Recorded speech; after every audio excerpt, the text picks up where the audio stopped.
Subscribe to Metal Detecting News to find out what's going on in the hobby.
It all started with a few friends. Weekends out detecting in the field, a barbecue, a few beers. Laughter and meeting new and old friends. Moments that make this hobby so special. We wanted a better way to record our finds, save memories, track discoveries, and keep everything in one place.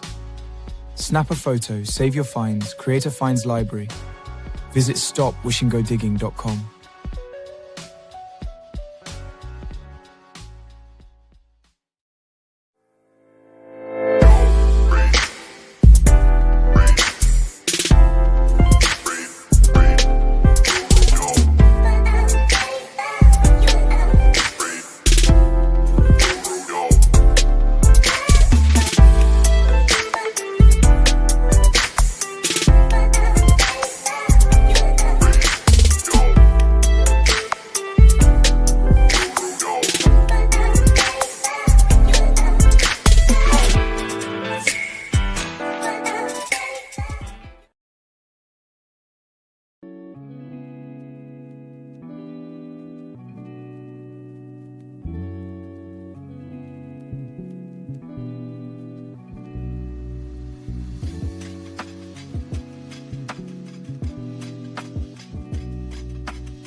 I never know what I'll find.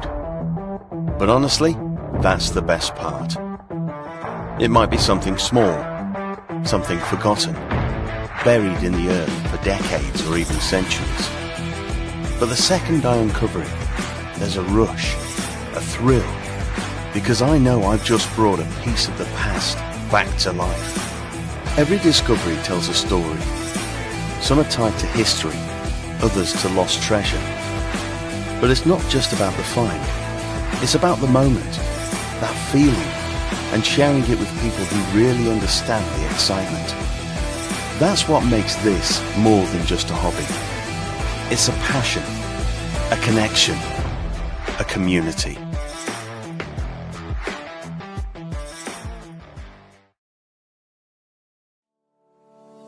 If you love metal detecting, you'll love Treasure Hunting magazine. Each month, we bring you a brilliant mix of real-life stories, expert tips, amazing finds, and all the inspiration you need to get out and enjoy the hobby. Written by detectorists, it's packed with useful info to help you read the land, improve your finds, and figure out what you've discovered. Whether you're just starting out in the hobby or you've been detecting for years, there's something for everyone. To subscribe to the UK's favourite metal detecting magazine, visit treasurehunting.co.uk today.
Tis Thursday, 'tis 8 o'clock, and 'tis the big detecting show. Good evening, Donna. Good evening, sweetheart. How are you? Yeah, I'm all right. I'm all right. You're all right. We don't have an Adrian tonight, but we'd like to send No, a love Adrian. to Adrian. He's unfortunately got something else going on at the moment, so Yeah, we give him a hug. He's having a nice, relaxing evening off without us bothering him. Yes, it's what he needs. Sorry, And without big having hugs to to listen James. to Donna. I mean. No, we got to send Nick West a big hug as well because Yes, Mr. West. Give him a big hug. He's in hospital, not very well again. And yeah, the other things, Donna, that we know about, we're not going to mention other people and other people's activities. No. But yes, Nick West, hope you're doing all right. Big ups to you, my friend. And hope you what they called antibiotics kick in as soon as possible. Yeah, pretty serious. We'd like to say to everyone hi in the chat, but also the prizes have all been claimed, I think, from our big. Yes, prizes have been claimed. They're in my book, and tomorrow I will be contacting all and sundry, and hopefully get the email addresses off Adrian if you've contacted us directly at thebigdetectingshow.com. Yep, and Ant, yours is coming from me. I'm just waiting for an address via the governor. So I'm not the governor. I'm not the other governor, the one who's in charge of post, the responsible one, the admin. Yeah, and responsible, Adrian. Yeah. Oh, he is sometimes. But guess who's showing off in the chat tonight? Dean, who's your daddy? No, Andrew T, because he's in Canada and he's got he's in where? Legend Canada. Sorry, I got that completely wrong. Canada to all you Canadian guys out there and girls. Nocta Legend 2 for Andrew T. Chuffed to bits. Yes, but tonight's guest will have one in the palms of her hands very soon as well. Will she? She will one on episode 300, kindly donated by the lovely Dilek from Nocta. Yeah, and she is smashing it with the Days 2 as well. She is. It's the Days 2 Electric Boogaloo. Yeah, So we stop chatting shit and bring her on because she's dancing on her own now. She got in. Hiya, Chrissy. Nice to see you. Haven't seen you. Well, I haven't met you before, and I've not seen you in the show before. So, yeah, Dave's going to have to introduce. This is Chrissy's debut on her own. She normally has a crowd of people around her. She does, yeah. But I've told her it's just like three people chatting in a pub. Apart from Chrissy, don't forget, Donna exists. So I'll put her on mute if she gets too much. I've got some questions. I've written some questions down. See, I told you we'd have questions, Chrissy. Yeah. I just need to fathom something out. I've been sat here. I've had all the technical problems, as Dave knows. The laptop's not been working, so I'm on my mobile and I'm sat here and I'm like, Where's the sound coming from? It's not coming from my mobile. It's not coming from my laptop that's in front of me. I'm looking around like that, and everywhere my arm goes, that sound goes. I've got this new watch. I've got this new watch here. Now I need to figure out how to turn the sound off on this so I can hear you better on my phone. Yeah. Take it off and fling it. I don't. I came home last night. I think you've done shitloads of steps as well then. I came home last night and all you could hear was this really high-pitched alarm going off continuously. And I mean high-pitched, like really. That's Stuart's alarm to tell him that you're home. It was next door. They had builders in next door. And I messaged the owner. I couldn't figure out where it was coming from. And he said, "Oh, I'm not in the area at the moment, but it'll be the carbon monoxide alarm in the skip sack in the yard." I just who knew? It was what it was, but I had to take the batteries out and fling it. But yeah, annoying. Hi, Chrissy. How are you? I'm fine. Still trying to figure out how to turn this. I've just seen a message come up from my son. Like he's watching. Is he? Hello, son. What's his name? Chrissy's son. He's called Ashley, and he should be sat with my grandson Austin, who's just started detecting with me.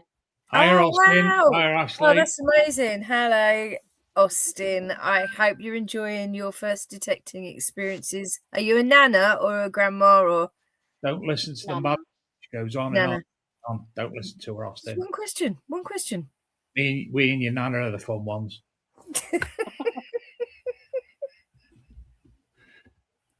So I give him my Knox 800, but he couldn't handle that, and I'm like, through gritted teeth, I ended up giving him the Deus 2 as on his first score. He did all right. He picked it up really well. Got used to the sounds and everything for his first score. Yeah, and it's nice and light as well for a younger person, isn't it? And obviously very well. It'll be as small as you want it to go as well. So how did you? I mean, I don't know you, Chrissy, at all. I know you from your channel, which I think I started watching reasonably early on, and for some reason YouTube did the thing where it dropped about 50% of my channels, and I lost you. And I picked you up actually this week at the East of England. I think I messaged you, but the last time I was chatting to you through your channel, you were deciding whether or not to get Deus 2. So how long have you been detecting? It's about 6 or 7 years. 7 years, I think, nearly now. Well, 6 years, I'd say. I started during pandemic. Really? So what is that? What made you decide to detect? I did get a metal detector about 20 years ago. It was a Garrett. But I was bringing young children up then, and I just never had time to use it. So I never really got out. It was just sat there. So I ended up selling it. So I never really did detect then. But the passion for history has always been there since being a little girl. So I started again. My children are all adults. I've got grandchildren now, and I've got plenty of time to get out. Yeah, and it's so good for you as well. When you've got a busy life, it's so nice to just get out. So do you have your own permissions as well? Because you do loads of rallies, don't you? I do loads of rallies because I don't have the confidence to go and ask yet. Well, after 6 years. Hold on a minute. Your partner is Paul, right? Yeah. Have you not learnt anything from him yet? You know, he's a cheeky one, isn't he? He's watching this in the living room.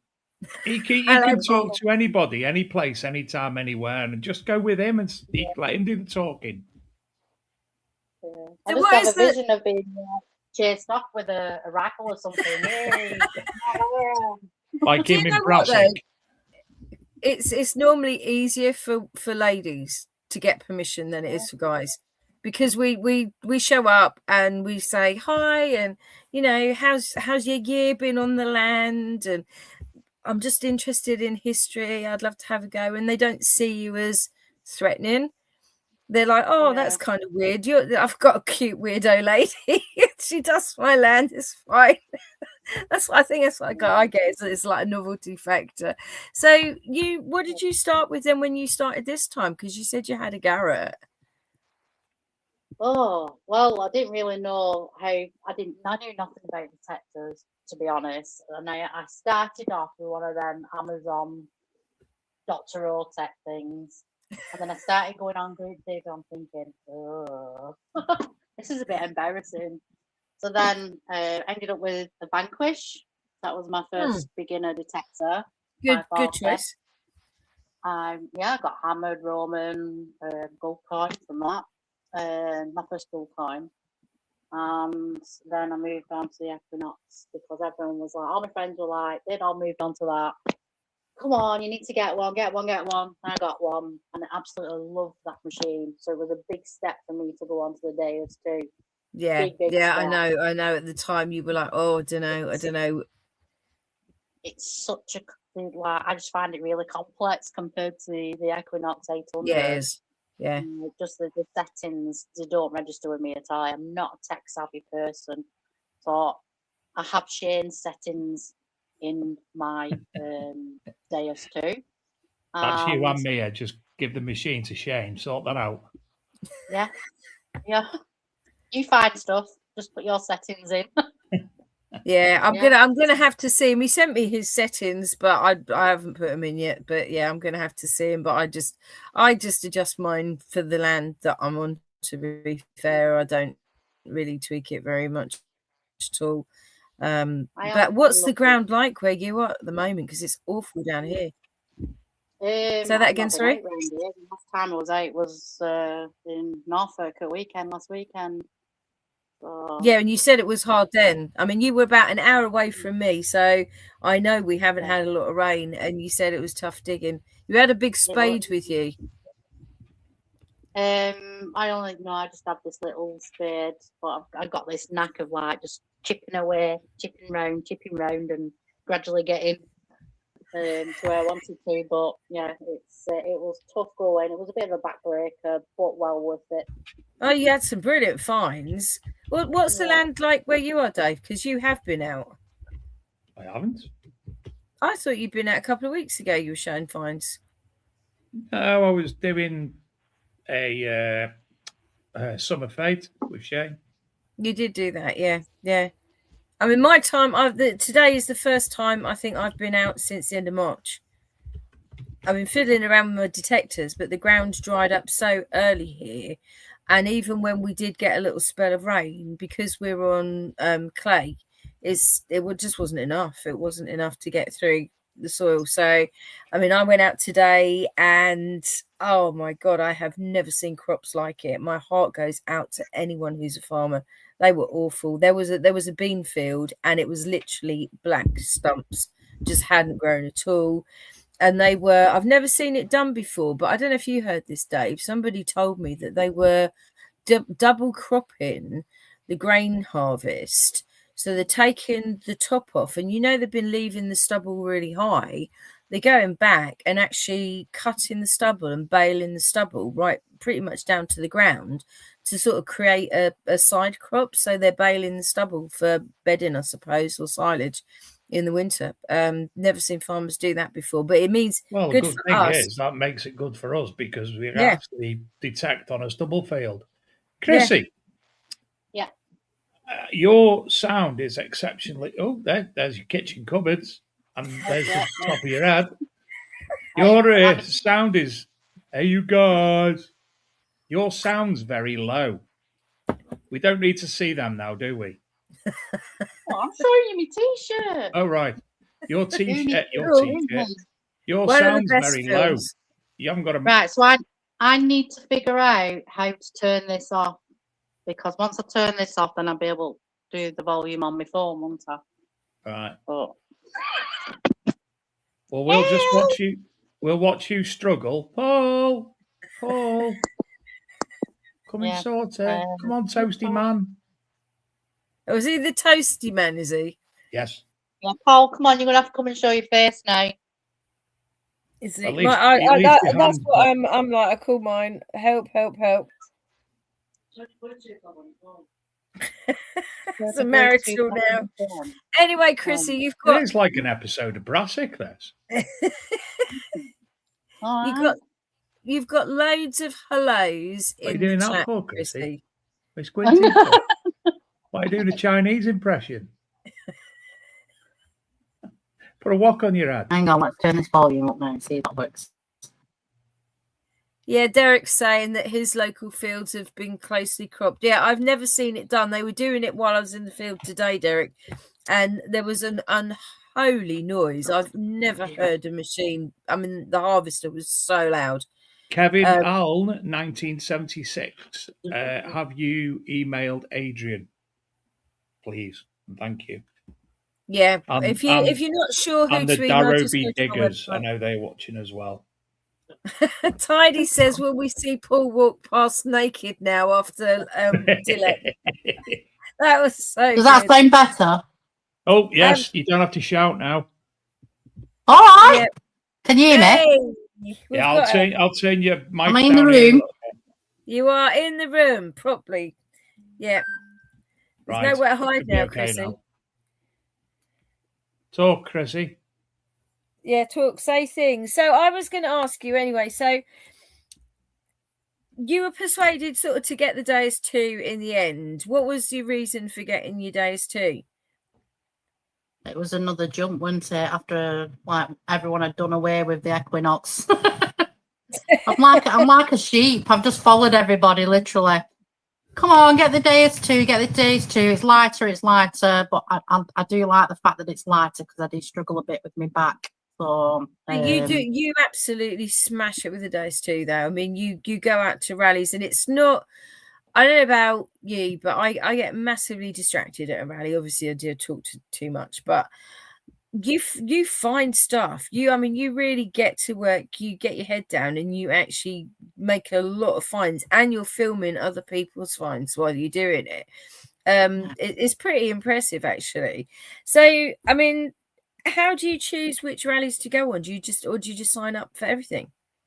Well, we'll just know wherever you go down south, it's always good land anyway. That's my perspective on it. But it's very fruitful, the land in the further down the country you go. Good thing that Chrissy's got. You've got a camper van, basically, haven't you? And you and Paul drive down wherever.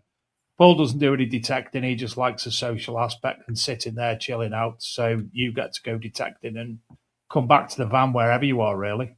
Yeah, he likes the camper van side of it because obviously he does jobs on camper van conversions and stuff like that. So he loves looking at everyone's camper van basically and having them conversations and again all the social. And he's a bit of a clown as well, so you have a bit of fun with him. Yeah, but it's nice. I mean, I brought my husband to a couple of rallies now. And that's what he likes. We did get him out. We got him out in the field at RCM last year, which is this the first time he's ever even held a detector. And he had the legend and he actually did all right. He went out, he dug holes, he found stuff, and he was quite pleased with himself. But it was only because we forced him to do it. But he's quite happy hanging around, like you say. Yeah, just talking to me. He doesn't. People walk into my kitchen and say, "Oh, does your husband detect?" It's like, not a chance. Yeah, I mean, he likes seeing the finds, and obviously he likes seeing me happy. But he's interested in what comes out of the ground, but he's just no interest in actually metal detecting. So you say that you're really interested in history, then? So how did that all start? What's your sort of inspiration for just your love of history? Do you think? My dad, he passed away when I was 11, and the short time that I did have with him, he took me to castles, and he was very creative, adventurous. It was always an adventure we went on.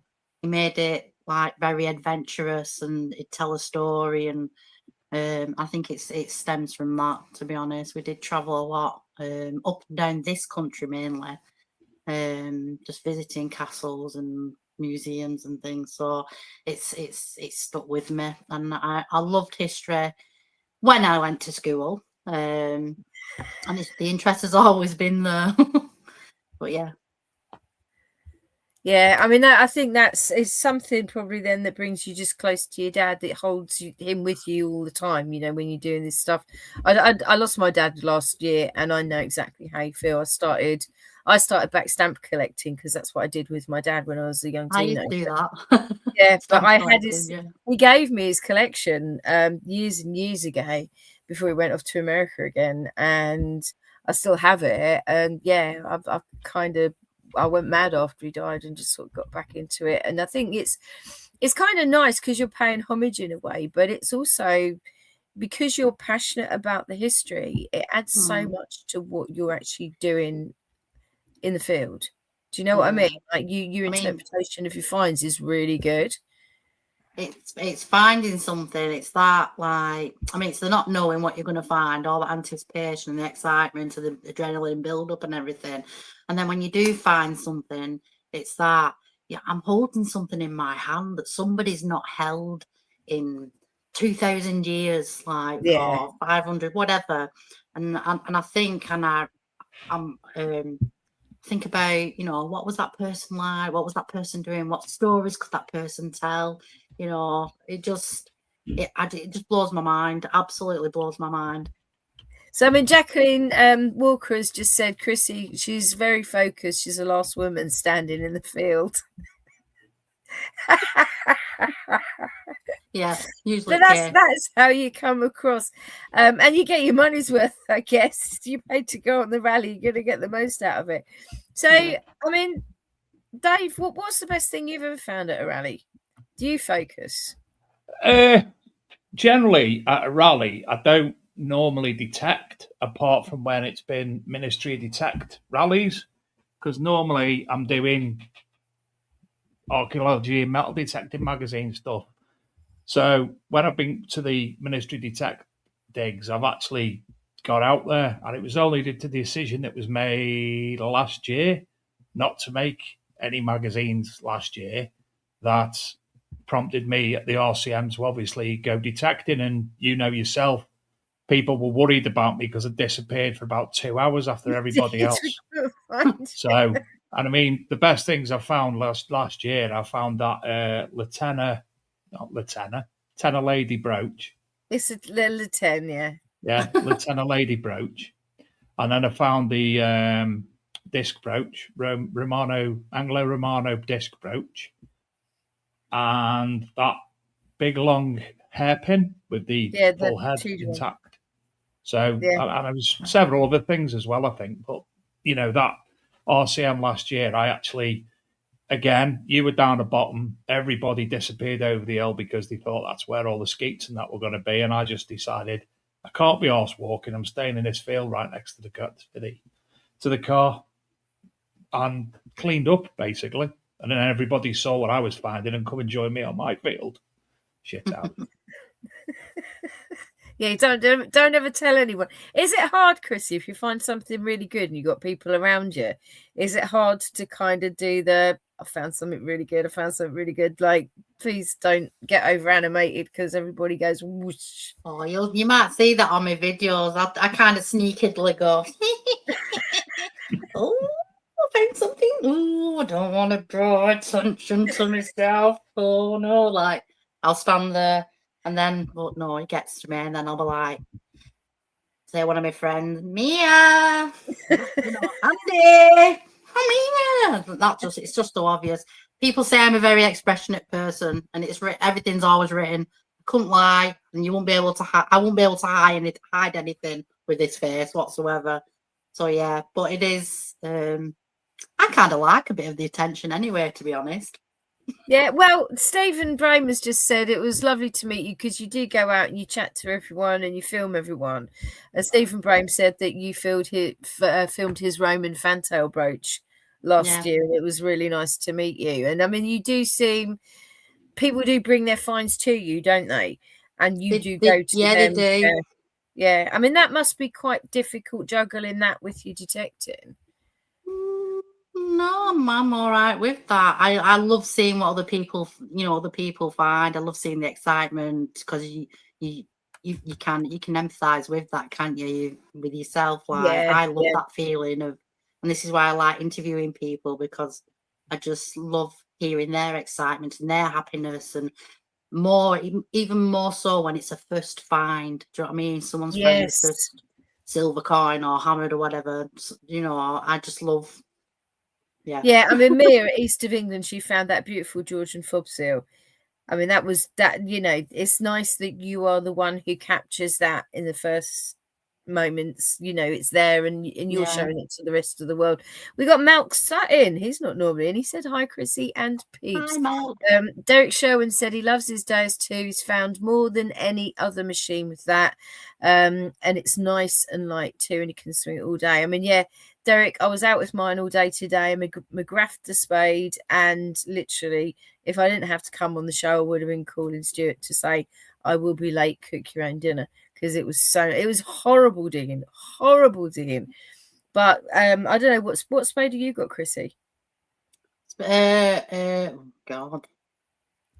Shall I just get it and show you? Because I it's one of Malk's. It's one of Malk's. Is it? I've got the McGrafter. I'm yet to find something that will beat the McGrafter on weight, because I've got a bad back as well. There is one that Dutchy Detecting do. It's a newish one, isn't it? I don't think I've had this ages. I love it. See, yours is stainless. Yeah, see, that would suit me. The ones that I've picked up that are stainless have been quite sort of heavy to carry around, because the Noxa one, brilliant spade, but it's so heavy. Just so heavy. Nice to like that one. I like that one. I never have any issues with it. What I like with the McGrafter is because it's a spade shape, a bit like that, and it's actually got a step edge, not like a serrated edge, but a step. So when the ground is, you can rock it. And you actually can get through, you're like penetrating the ground. And I could actually flip over the clods today, which was surprising. Because I bet you found that at East of England with the Dose 2, even though it's dry, you are actually getting a little bit of depth. I found that quite surprising. I was quite impressed today with it, because I thought I'd get nothing, to be fair. You've got so many people in here from your chat. I'm sure you've got Chris Lockett in. Who else have we got in? We've got all our usuals. We've got Tidy, we've got Jim, we've got John, we've got TC. TC found a double-headed silver denarius on his mate's permission. New video up. We got Dominic Tomchik in. We have got loads of people on the other channels who I don't get to see. Andy Hughes, he says, the way she sneaks over to me and asks, is this what I think it is? And then drops a gold coin in my hands. I wasn't convinced. I was not convinced initially. I didn't want to, because it was like the third hole in, and I'm like, nah. Is it really? No. It's a bit knackered looking, but how's it got like that? But it's, I don't know if you can see. Yeah, beautiful. So what is it? What it's a Celtic coin. What is it? It's what were it now? It was half a guinea? 4 grams it weighs. Right, okay. So it's not Celtic then, is it? No, it's definitely milled. Just a knackered half guinea. Yeah, but it's gold. Yeah. It's gold. Could you not I've tell got a full guinea as well though. Oh, look at that, smashing. Oh, wow. I've had that. That was my first gold coin that I found. So you found that on a rally? I found that when I was doing a recce for Ministry of Detect. Wow. I was doing a recce on a piece of land in Yorkshire, up that way. And there was just 2 of us, and you just go on, you do your zigzag, and that came up.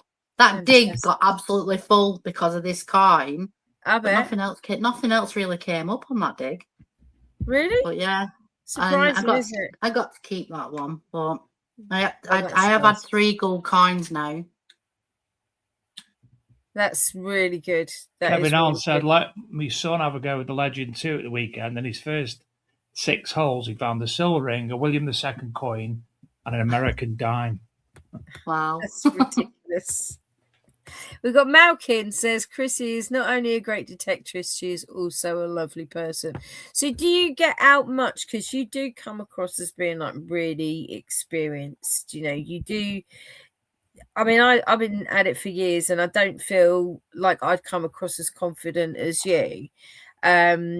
Like, have you kind of developed it just by doing the rallies, which is sort of like weekenders, or do you get out detecting much in the week?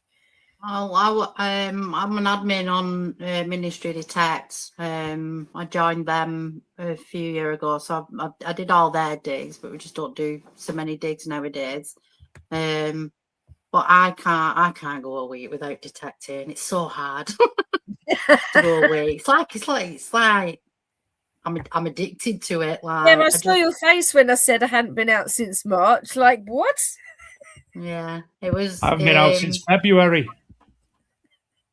And if I can't get on a group dig or anywhere, I'll just go and rock up at a beach somewhere. It's not just the history side of it; it's the well-being side. I've got a job where I absorb a lot of people's issues, basically, and it's just nice to be able to switch off for a day, relax, and just not think about anything or anybody, and just in a field in the middle of nowhere. So there's that side of it as well.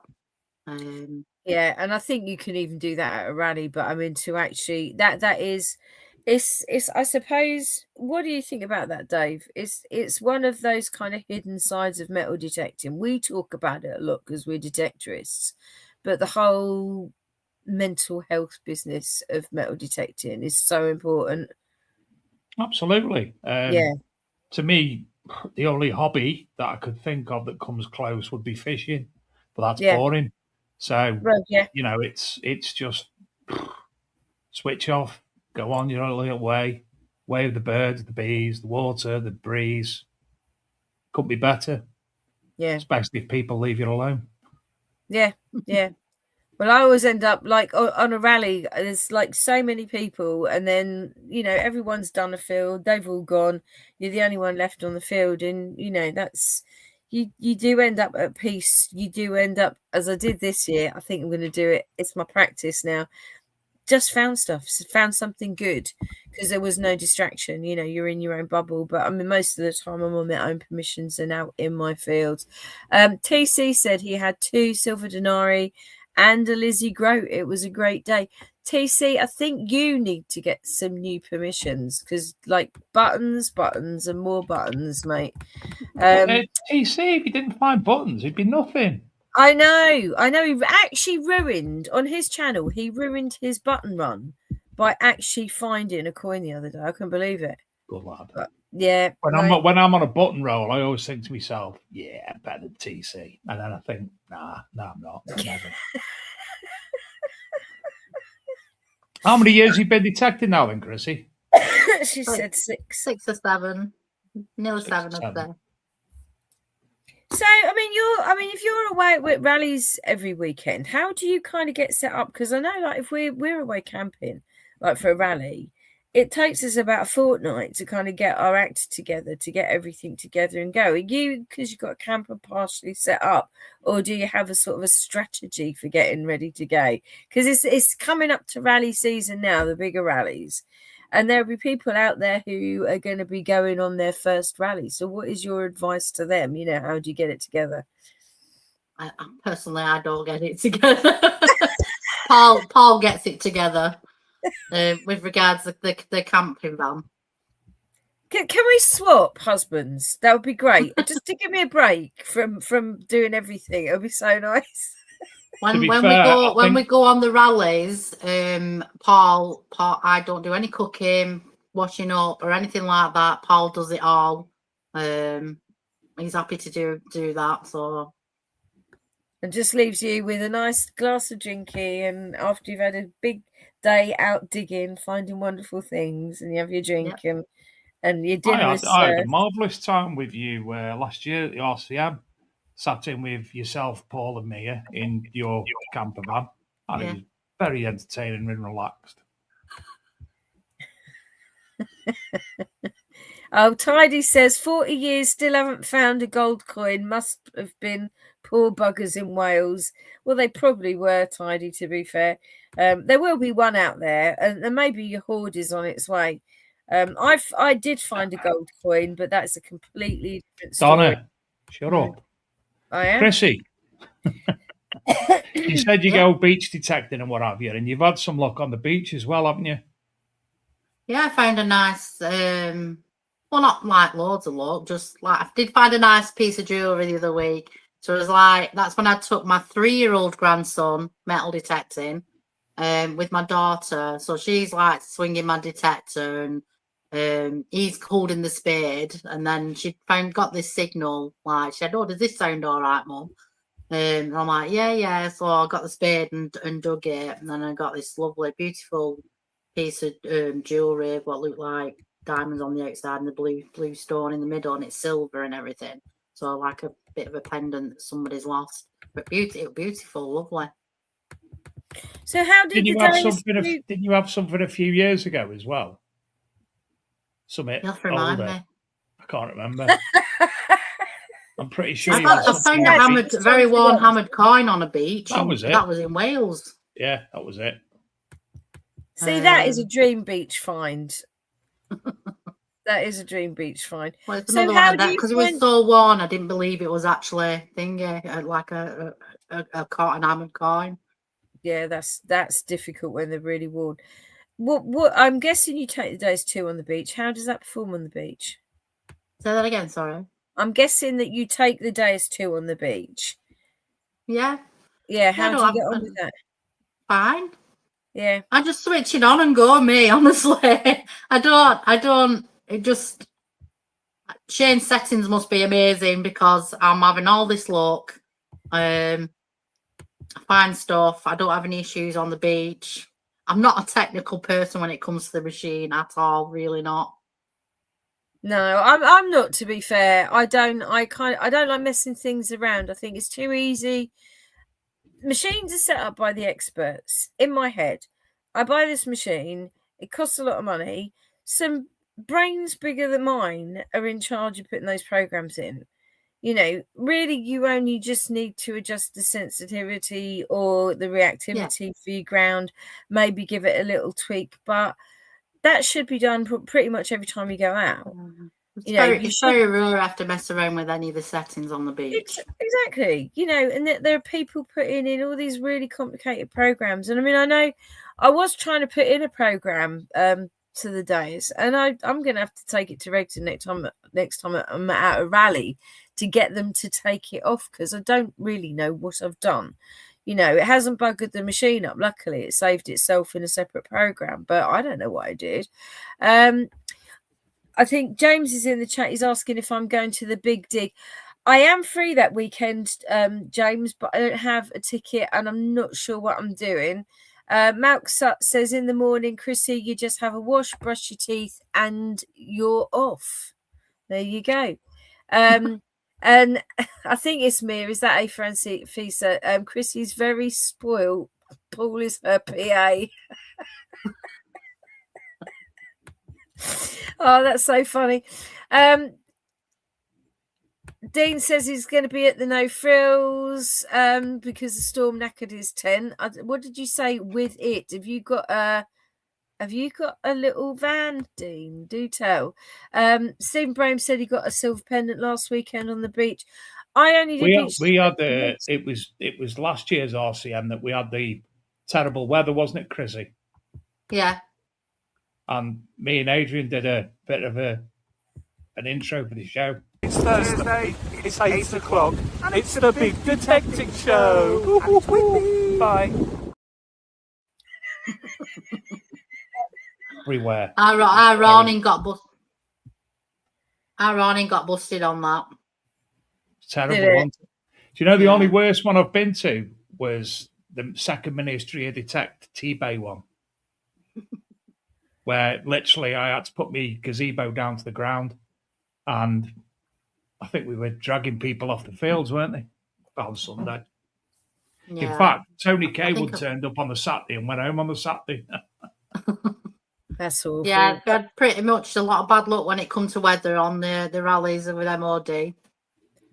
And it's so sad, isn't it? And you know, this year we've got all this hot, dry weather and it's really nice. And at some point it's going to rain. And it was the same last year. At some point the weather's going to turn. And last year it was, I think we had a rainbow at every single rally. It rained at every single rally. It wasn't enough to ruin the rally, but it did happen. But we had Storm Amy at RCM, which was horrendous. I can remember walking back from the fields on Saturday afternoon, and it was like walking to a wind tunnel. I actually couldn't breathe. So strong coming under that is because you've got this massive, almost like a cliff. Terrible stuff. And coming back to the site on Saturday morning and all the tents were in the trees, that was pretty sad for some people. T said he was next to you. I think he said he ended up sleeping in his car, Chrissy. That's right, yeah.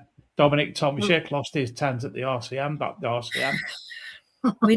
We need tent insurance, guys. Yeah, I think we need tent insurance. I mean, there is a screw type tent peg. For those of you who don't know, you can get the extra strong long tent pegs, but you can now get them with a screw end on it, which will anchor you in case of high winds. Hopefully, give you a better chance anyway if the thing's not blowing away. God, Donna, shut up. God. I am. Well, you lost me completely. I hate the silence. Every time I stop talking, you're just sitting there. Be ready. Be ready. So what's your best favourite find ever then, Chrissy? My best favourite find, I've told a few people this one before. It's got to be, I put some bits out here ready. I've come prepared. My favourite find's always going to be that. Oh, that's gorgeous. It's been debatable whether it's a mace head or a flail, but I would lean more towards the flail. You can see where the size of it. You got that's where the chain would have gone through the loop there. Yeah. So it's that's rusted that, and it is part of it. So I'm not going to take it out. So that's like a hoop thing there. But imagine getting. What parts of the world was that from? So I found that in Northumberland on one of Scotty rallies a long time ago. It was when I first started detecting, and I put it in my scrap bag. And someone said to me, always get someone to check your scrap bag whether you're being a new detectorist. And I did, and they pulled this out and then told me what it were. So it's from the 1300s. So it's a medieval flail. I'm going to go with flail. It's not a mace head. How would that stick on something? It's not going to be. A mace head would be bigger. Yeah. So, flail. Yeah, mace head would be. And that is a stunning find. Did you find that, Mr. Sadler? Nah, it's a replica. Is it? Yeah. See, we don't have enough castles down here to find stuff like that. Yeah, I think we were. I just love that because again, that's something maybe stories that people can't tell anymore as a result of this. I don't know, but the stories that it could tell in a way, I suppose. I'd say it's a fairly rare find, isn't it, Chrissy? Yeah. I've not really seen any others like it. No, amazing. Come on, continue show and tell. Show and tell. Anybody that watches my videos knows that I really want a crotal bell. I really, really, really want a crotal bell. I've never found one. And you go down south and they'll say, what do you want to find? I'm like, a crotal bell. Like, I've got 20 of them in my cupboard, my cabinet. So, And then at weekend, this appeared. Oh, I saw that. I know what you're going to say. I was gutted for you.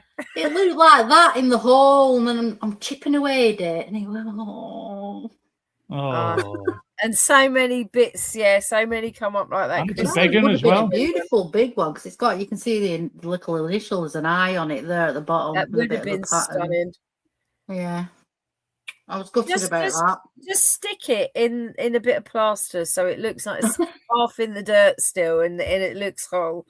Yeah, and one of my friends said he'd found one as well, and had a beautiful ring on it. I filmed him on the video, And he offered that to me, and I'm like, no, it's No, not the it's same not as the same. finding one. You keep it. I want to find one. And so do I, Chrissy. Oh, Dave, you never had one? We're up north, aren't we? Like Yeah, we are from up here. north. Aren't we, Mia? We've got shit for to do. Ed Andy Sorry, Hughes says he likes winding you joke. up that he had a hoarding 5 crotal bells in one hole. Oh. I will one day, and I'll probably cry on video when I find a crawl bell. And it has to be a ringer, that's for sure. But yeah, that was my first fibula as well. How's that for a first fibula? Oh, That is incredible. I'm incredible. gutted that Adrian's not on. That's beautiful. Yeah, trumpet brooch. Yeah, that was my first one. Again, That's I found that one when I crossed. Saxophone and a trumpet, isn't it? I crossed someone's path, somebody that had stopped, and he was going that way and I was going that way. And as I've crossed, I've dug. And then I kind of felt awful after. So in my head now, I don't like crossing people because I feel tight, just in case. But yeah, that was in front of someone's path. So you stopped and dug in front of him walking towards you. Oh, yeah. It's an etiquette problem. But on the other hand, if he was a nice, I was newish to. I was newish to it as well, so I was still learning. In my defence, I would imagine at some point there will be some equity in that, and you'll do him a favour, and that's all you got to think. Yeah. And then I found a coin on. What's it called? What's it called? Oh, Mia, tell me what it's called. Where I've got my oldest coin. Mia's in the chat. Mia, where'd she get her oldest coin? Heart of England. Sorry, Heart of England. There's that many groups, isn't there? Heart of England. I pulled out this coin. I hope you can see it because and this is my oldest coin that I've found. You see it? Okay. So it's a unit. 32 BC. Or is it a denarius? Yeah. I'll hold it back a little bit from your camera because it's a bit blurry. You see it? No. Yeah, that's lovely. That is really nice. It's like got a boat on it. It looks like a Viking ship of some sort. Yeah, well, they would have had the boats were actually really similar from sort of the Bronze Age, really, end of the Bronze Age, all the way through to nearly the Viking period. You had almost the same shaped boats. There's a really good archaeological study has just been done sequencing the evolution of boats from the Bronze Age right the way through, and it's weird how similar they are. They grow and they develop, but it's weird how similar they are with the kind of curled up prow. Superb. There was nothing on that when I found it. It was somebody. I said, "Oh, I've just found this. Think it might be a worn silver coin." Just another Chrissy, another one of my I don't know kind of moments. And then this guy like looked at it again, and then he got the foil out and did that thing, and then suddenly this thing started appearing. The image started appearing on it, so he's getting excited for me, and I'm like, "What is it? What is it?" So he told me what it was, and then the more we've kind of cleaned it, I think it could be cleaned a little bit more, but I'm scared of cleaning it now. Yeah, you don't want to overdo it, and the trouble is it's easily overdone. You give it a rub with the silver cloth. Graham. Yeah, Graham has offered for clean a couple of my coins just recently, so I probably will pass that one on to Graham, because the more you clean it, the more stuff pops out of it. So it will because you have the silver slightly oxidizes when it's in the ground. So it kind of gets sometimes it can get like a coating, like what they call horn silver on it, and it just obliterates the design. Nick Berry's talking about your flail head, and he said they were designed to maim, not to kill. It would take out more than one person from the battle, because apparently a person would have to help the injured person off the field. I don't know if they helped the injured off the field, Nick. I think they were a bit busy. I think they probably just left them there for people to tread on. Chrissy, in the last archaeology metal detecting magazine that was published, you also had an article in that about one of your hoards that you found. Yes, you've had 2 hoards as well. Sorry,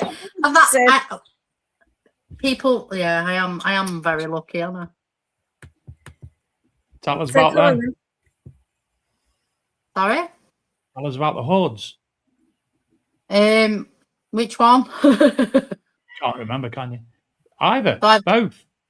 Yeah, so I found one a hoard with, it was just 5 hammered coins from the 1200s. That's sitting with Buxton Museum now. Wonderful. And then there's another one that I found on another recce. And that was in Wales. And that they were coins from the 1500s. And that was 6 or 7 coins. And that's going through the process now. I think it's maybe 1.5 years, nearly 2 years into it or something like that. It's way too long. Way too long. The other one took 3 years. Yeah, so but we say that it's taking far too long, but you consider the amount of things that are in the process. Yeah. It's just a shame. It's just a shame they don't. There's no guarantees on whether that hoard will be shown. They don't put your name at the side of it.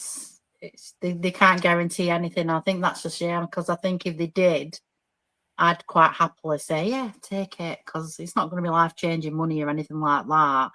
But to have your name at the side of something in a museum, I'd be proud of that. Some museums actually do, Chrissy. I did see, we went down to Salisbury Museum and they had quite a lot of detected finds material in there supporting their story about the Salisbury area. And they'd named detectorists, and it was really nice to see, and they said found by such and such a detectorist doing such and such work, or they'd actually had a little write-up, and that would make a lot of difference. But it's something, there are changes happening within the portable antiquity scheme. I did ask in an email. Yeah, we need to learn how to work better to get together. We tend to give quite a lot, even though they don't think we do. We're out in the field grafting, providing millions of hours of free research, free study material every year.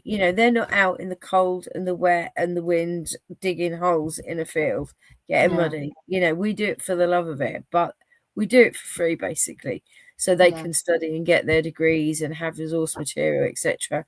And that really does need to be officially recognised, I think. Don't get me on my soapbox. Anyway, Darry Dickers said the gold ring that I have at York Museum now would only put my name on it if I donated it.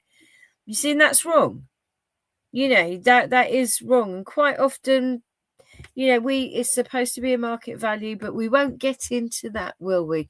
Not tonight. It's like I often send yourself and Tony Kaywood news articles regarding metal detecting, and the amount of times that you send an article and it doesn't actually state the name of the detectorist who found it, yet it's something is quite prominent and important to British history.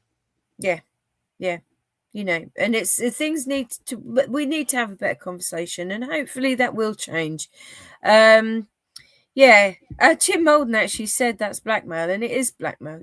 Saying give it to us or we won't say your name is blackmail, and it isn't fair. But let's work together in a positive way and try and get that sort of changed. So, Chrissy, what is your best rally day? Yes, my turn. Chrissy, you said you'd like to do a giveaway this evening. Yeah, it's not like a great deal, but I've just mustered some stuff together.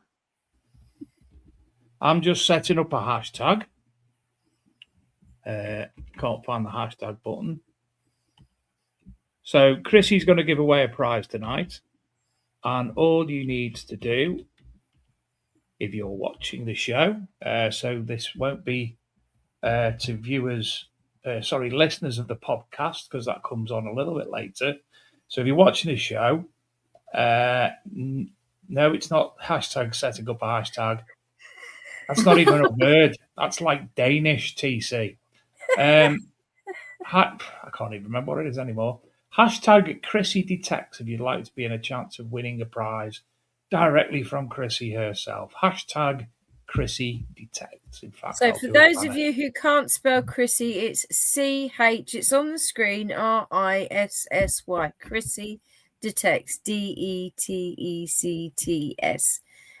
Good luck, everyone. Hashtag Chrissy Detects. And meanwhile, we'll keep chatting. Did you have another question, David, darling? No, I just wanted to do that. So I'm not allowed to speak very often. Are you going to tell us what your prize is, Chrissy? Or are you going to tell us afterwards? I've got a couple of books, stickers and pin badge, and just one of my finds, which is a silver bullet. Wow.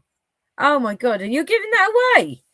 So you're giving a couple of, did you say a couple of books?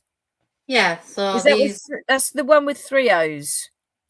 Books with 3 O's. Oh wow. All my detecting stuff and no, it's not. It's all my detecting shit. That book, the Metal Detecting Bible, is amazing. It's really good. Yeah. I had one and I gave it away and I didn't read it and I should have done. So how do you know it's really good if you didn't read it? Because I knew enough, I flicked through enough, but I didn't sit down and read it properly. That is amazing. So if you want to win, and I'm guessing it's full silver, bullhead, yeah. Absolutely amazing. Oh my God, we've got loads of entries. Good. And if you're on Facebook and you want to enter, hop over to YouTube. You can put it in the chat. Oh no, don't put it. Can they put it in the chat on Facebook? They put it in the chat on Facebook and it'll come up. I didn't know they could do that. Yes, Mia, you can enter. You have my. What explains a lot, TC? You being rude again? He's drunk. I think he's getting a bit brave, isn't he? I was going to ask you anyway, Chrissy. Sherry again, isn't he? Cooking sherry. What is the best rally you've ever been on? Like your best rally ever experience? For those of people who are looking for rallies to go to, you can say, this was my best day. If you want a good rally, go here. I'm always going to say Ministry Detects rally. It's always, I think it's more the social side rather than the actual fines. But isn't that it? It's the vibe as opposed to, you go out and dig, but it doesn't matter. It's the vibe and how people are, is it? Yeah, just the vibes that it creates. The atmosphere's brilliant. You can't be like sitting around like a campfire and the flames are going and people are chatting. There's drink going round and there's laughter and sometimes a bit of a sing and people are talking about the fines and it's just the atmosphere. I love the atmosphere. I absolutely love that. And then sometimes you'll get Toasty Man doing his bit of entertainment as well. And it's a laugh a minute, yeah. I've got to say, my favourite rally ever was the first one in T-Bay that I went to when the weather was beautiful. Matt, you need to put hashtag Chrissy Detects now. Silver bullhead, books, prizes from Chrissy. Not only the weather and the company, but also winning the pub quiz. Oh, yeah. What did you win? Pub quiz? I think I won money and then got drunk on it with Shane. Yeah. But for fines, it's got to be east of England. Yeah. I've not been to one yet, but I mean, I know that Cheryl puts people on good land. And yes, I'm definitely going. I could not believe, the ground was so hard at the weekend. And I know it's sandy up at Heacham, but even so, it wasn't easy, was it? And yet there was still fines coming up. The amount of fines coming up. And you imagine if you'd had a bit of damp on there, would have been amazing stuff.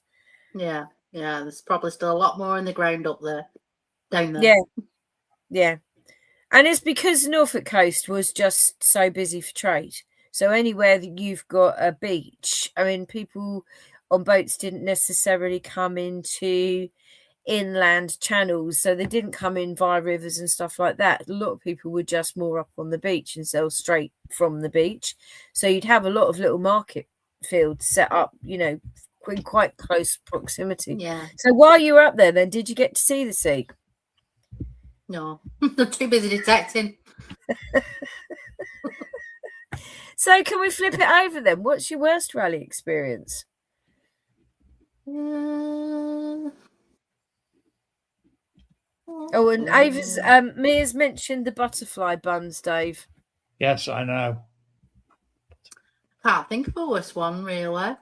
I mean, I've been on rallies when I've not really. I've not been fortunate so much with the Rodney Coote ones when it comes to fines, but No. the actual atmosphere and everything, you know, the ones when these had the big tents and the entertainment and all that, and all the stalls are there and whatnot, you know, that kind of it still makes it special, doesn't it? But I've never been very successful in fines on RCMs. I've found now at RCM nothing. Dean Who's Your Daddy said he saw there's a dig where the farmer has asked that no one smokes, as they have a lot of fields that haven't been harvested. If he sees anyone smoking, he'll kick everyone off. And you can understand that, and people's it doesn't matter if you're behind the hedge. I've seen a field go up in flames. Yeah, like just from one spark. Yeah, you have, haven't you? A bit of heat. It's scary as well, and it goes up quick. Yeah, I know. This one did. Yeah, you've done the video of it, didn't you? And it spread like literally wildfire. I've never seen anything move so quick, and it wasn't someone's cigarette. It was an idiot young local lad that come onto the field in his car, doing wheel spins and whatnot, and from his exhaust or whatever, the heat, it's just triggered it, and it just went whoosh, and it moved, and it was moving very close to the campsite where people, you know, the rally was and everything, and it also moved very close to someone's property. It headed over to the road. I've never seen, we were evacuating like people, you know, trying to get them onto a safe space, and never seen anything like it in my life. It was so scary. It really was. And I guess one of the sad things about that was the guy who was running the dig actually got the blame for it by people who weren't at the dig. Yeah, and that's just unfair. Tony Kaywood said he was with a farmer at the weekend who'd lost a field when his combine hit a stone and the spark set it going. Yeah, and it's the thing, actually, TC. We were down south last year. We were in Hampshire, actually, and the farmers were actually talking about that. They were actually talking about flint in the ground and creating sparks and accidentally losing crops. Yeah, and I mean, this year we got away with it. Last weekend we were at Steam Rally and there weren't any special rules or regulations. You've got to be really careful when you've got steam engines going around. I mean, there's a few steam engine rallies. I don't know if people like them coming up, but they were actually spraying off the ground. So they had water carts going around actually spraying off the ground where they knew the engines were going, because they're spitting out sparks and bits of hot coal are falling out the back. John Clayton says they had the big fire down where he lives at Paignton Railway Station at 7 a.m. on Monday morning. Some scallywags burnt it down, set fire. It was still going at 12 p.m. It's heartbreaking, though. It really and a farm is. near him where it burnt down as well. It's been bad for fires this year, says Dean Who's Your Daddy. Jim Painting says a farmer locally lost his combine last week. Matt Kent says the worst rally I went to, I turned up and there were no other detectorists, so I just started detecting and then nearly got run over by some guy called Colin McRae. Yes, no Morelands fires as yet this year, but I think Stephen Brainley was one near Conwy last weekend. That sent a lot of smoke all over the northwest, which could be seen for miles around. And there was one by me at Macclesfield Forest the other night, which was set off by some imbeciles having a barbecue. Yeah, my daughter was in Scotland at weekend, and there was one. Is it Arthur's Chair or something? Oh yeah, up in Edinburgh. There was one up there as well. She from the hotel. You could see the smoke coming from the land. Oh, that's awful. Sheringham had to stop running their steam engines. Did they? I didn't know that, Kevin. Yeah, and it's because they can't control, because they go right through the countryside. They can't control where those sparks are actually going. I mean, it is for anyone who hasn't been out and had a walk in the countryside, even if they're not able to detect, it is crispy out there. But do you know what the weird thing was? When I was walking back from the field, the amount of wild flowers. I have not ever seen so many wildflowers in the lanes for years. One of the things is, Donna, that the unwritten rule now is not to cut down hedges, leave everything for a while, because obviously bees population was diminishing, and it's helping the bees make a comeback.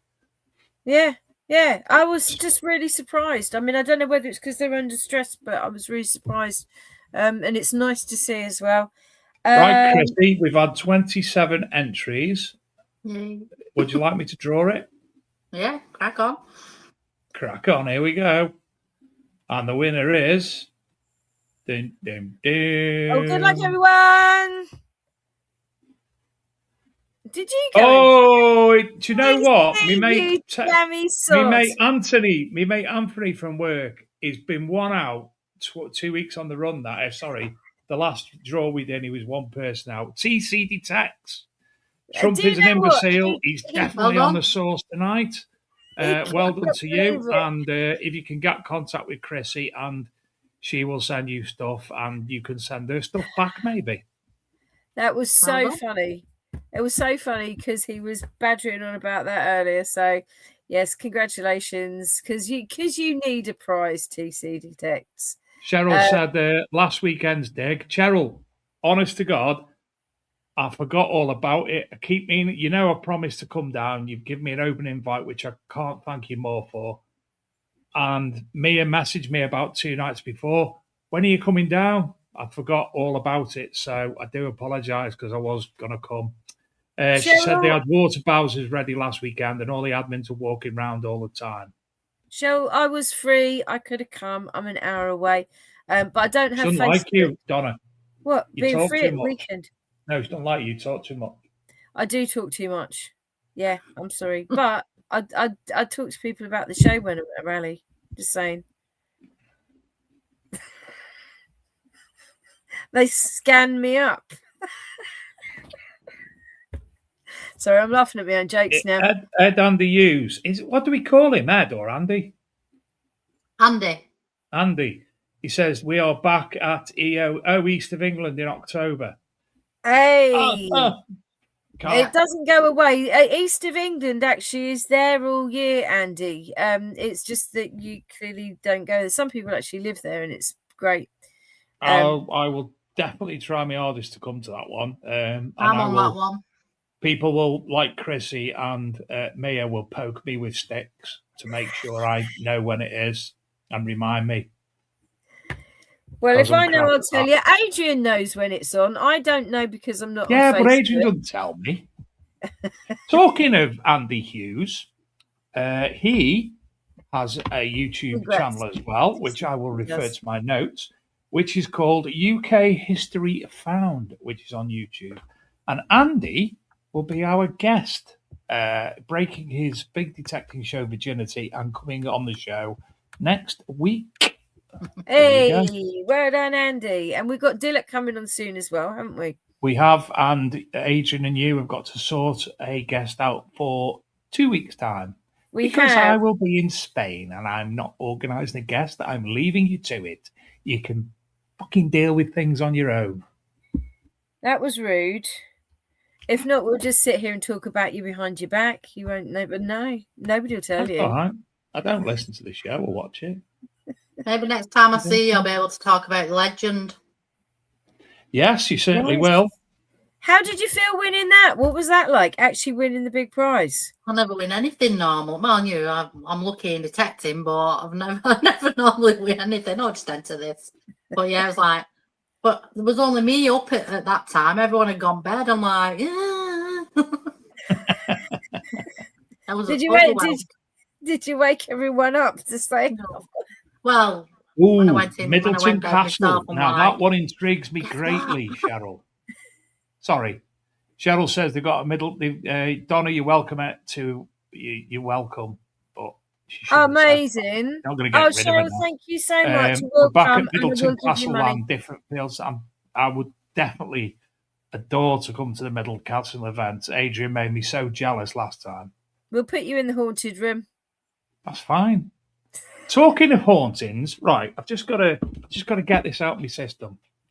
So, if you know me, you know that I am a parapsychologist. I've done all the old stuff. I've done loads of courses. I am a member of the scientific establishment of parapsychology, all that jazz.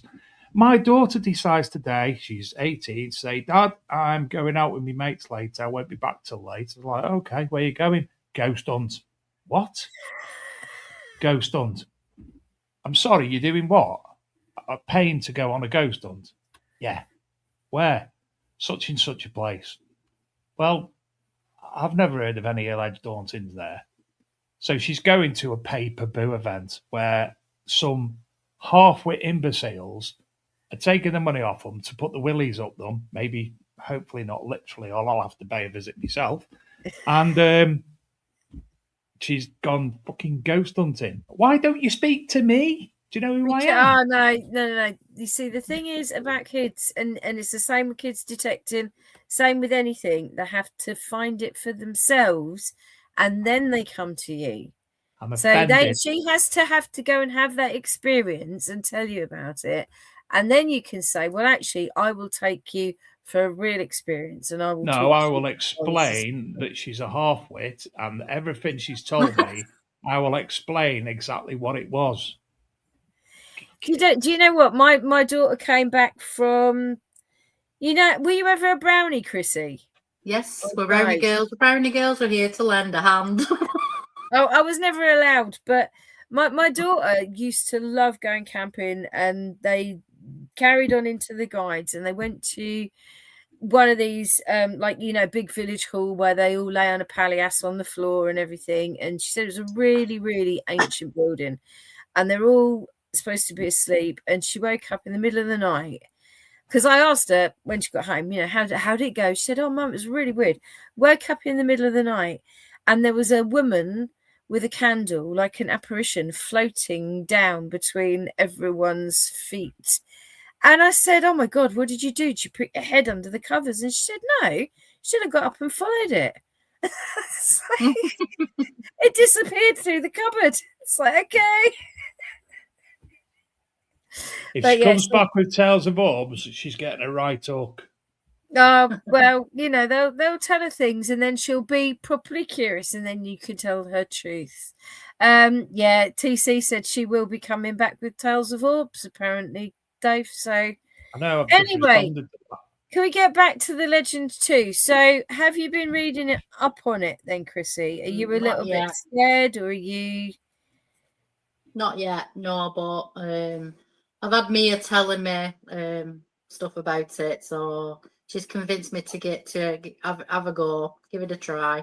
We'll have to watch Tidy, because Tidy's one of the Nocta Nomads, and actually the videos. Adam will have a video. I guess Aaron will have a video. I know that Tidy. All you need to do is tell me settings. Do the settings for me. I think it's a click and go. I think it's a do not mess it about. If you listen to what Dilek was saying, it's set up like we were talking about earlier. Experts do these things. You make it do the thing. If it's anything like the legend, you'll love it. You will love it, and it'll be a really good rally machine. But it'll also, that battery will last and last and last. So if you want to back up for your rally, perfect machine, because you know if anything happens, you got something to switch on and go, or lend to somebody who's broken their detector, forgot their detector, or whatever. But yeah, I mean, I had mine for my backup for Detectable last year. Deus wouldn't pair properly, really annoying. And I took the legend out, and I found I got a really nice find with it. So yeah, it's brilliant. And I think you get 2 coils with it as well, which epic. And the little coils are so much fun. What coil have you got on your Deus, Chrissy? The smaller one. Not the littlest, the smaller one. The smaller one, not the big one. No, have you got the HF2 coil yet? No. Is that the white? Is that Yeah. the white one? Yeah. No, Mia's got that one. Yeah. So how are you? And have you done the stereo thing, or are you not going to do that with the headphones? No. I have. I've just. Oh, I'd still use the big headphones. Yeah, you can reprogram them. So you have to get.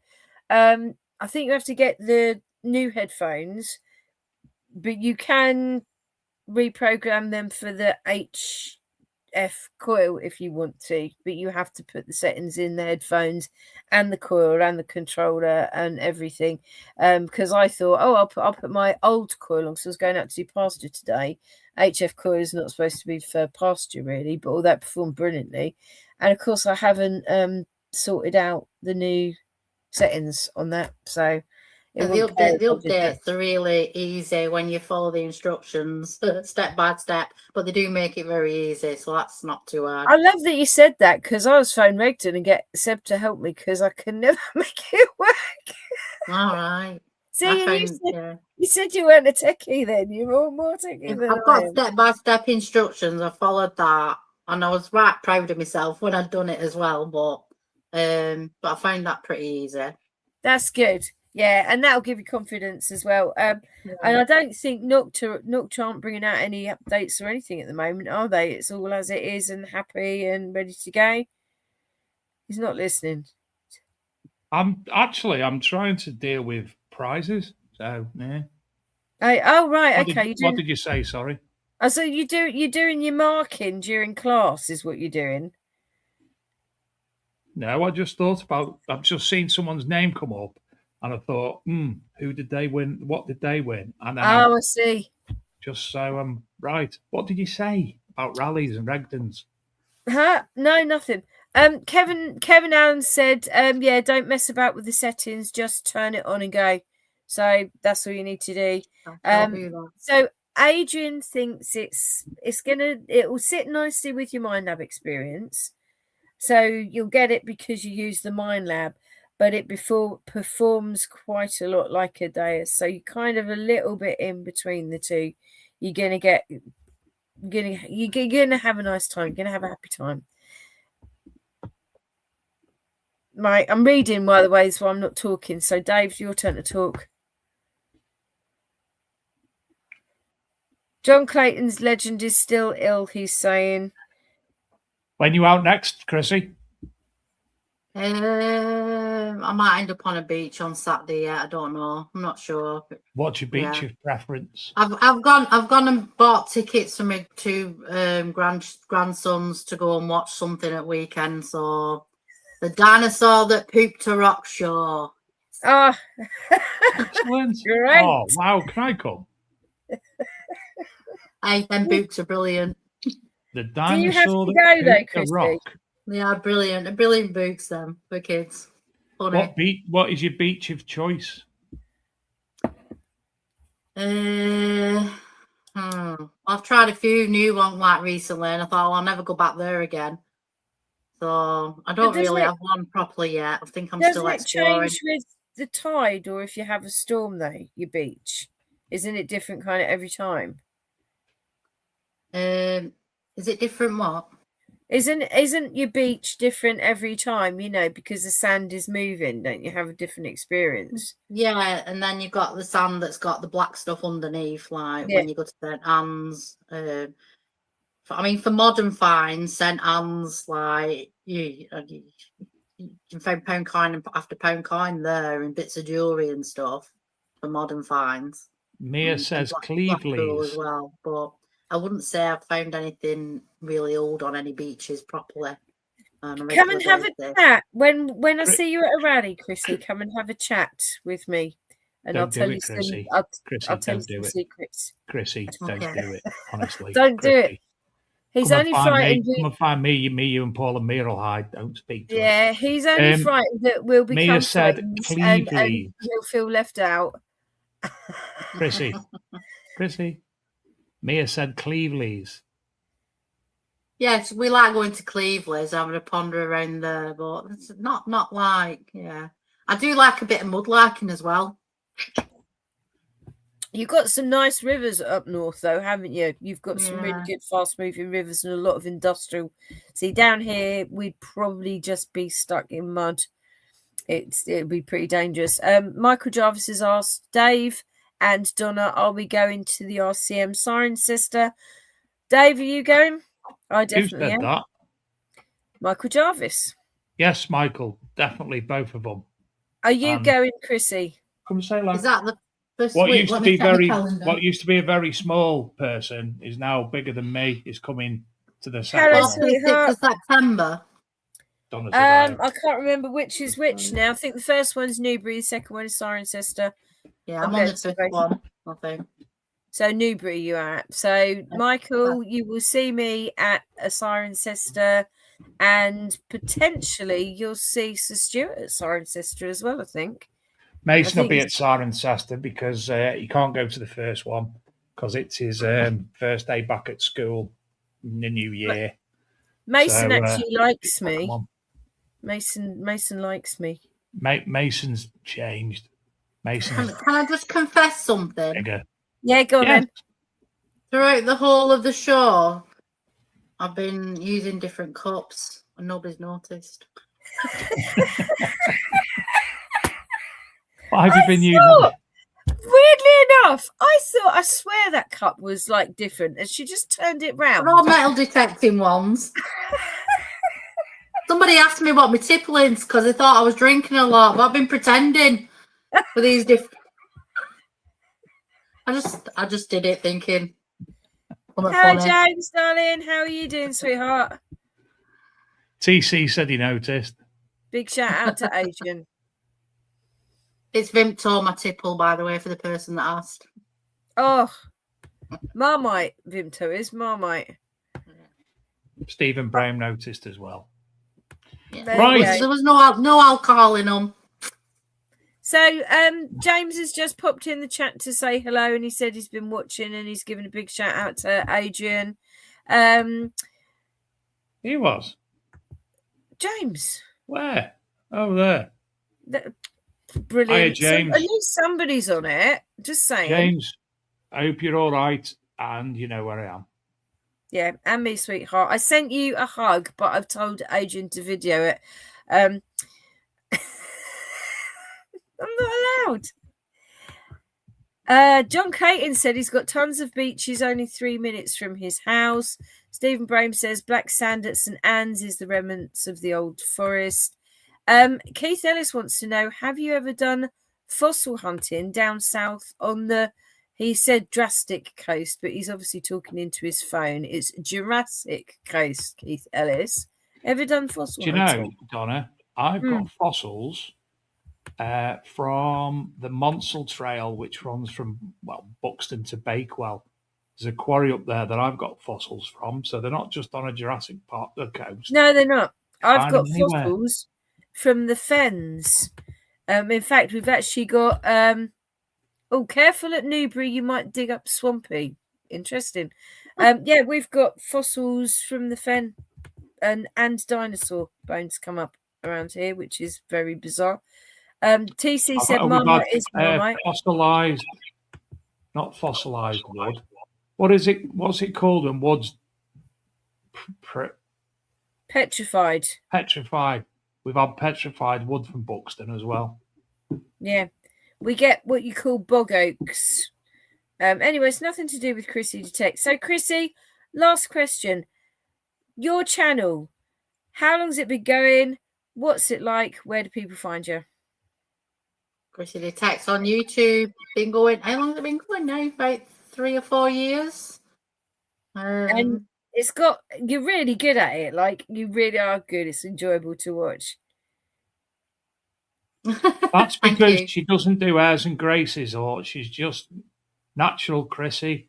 If you know Chrissy in reality like I do, you'll realise that the videos are Chrissy.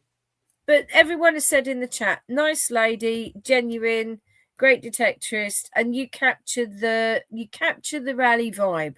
I think that's the thing. You capture the whole thing. There's a little bit of everything in there. Great finds, and you share. And I think that's something that a lot of other channels that don't come across as nicely as that, as reciprocal, we should say. And as Mia says, she does deserve a lot more subscribers, and that's one of the things that we've tried to do for Chrissy is get her more subscribers. So if you're not subscribing to Chrissy on YouTube, do so, or I'll bite you. Yeah, do it, and I will hype you. If I can hype you, Chrissy, I will hype you. So give her a watch, a like, subscribe, and if you can, hype. And how many followers have you got, Chrissy? Just over 1,000.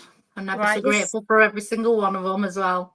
If everyone hypes, let's see if we can promote her and get her up to 2,000 in 6 months' time.